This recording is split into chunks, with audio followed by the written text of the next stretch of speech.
Tiklos is also called Pentakasi, is the Waray equivalent to the Bayanihan. Groups of people work for somebody without hoping for anything in return. They work odd jobs like clearing forests, digging the earth for wells, moving a nipa hut to a new location, or even building a house. The Tiklos is a native peasant dance of Leyte. Fairly early in the morning, the leader of the Tiklos beats the tambura, a kind of drum made from a hollow trunk of a tree with a carabao hide head. Next come sounds of the subing or bamboo flutes, and the gimbala, a small snare drum with a head of parchment made from the skin of a wildcat.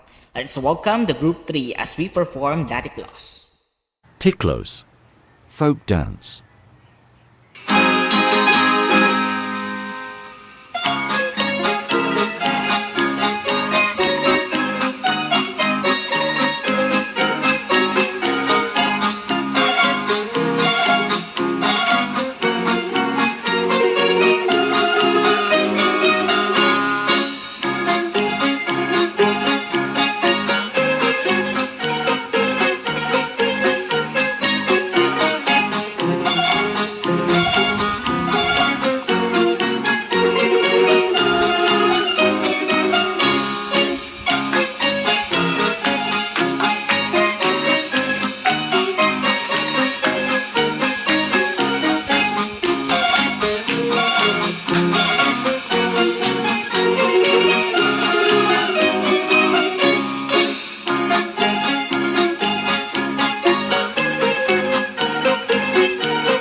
Mga kababayan,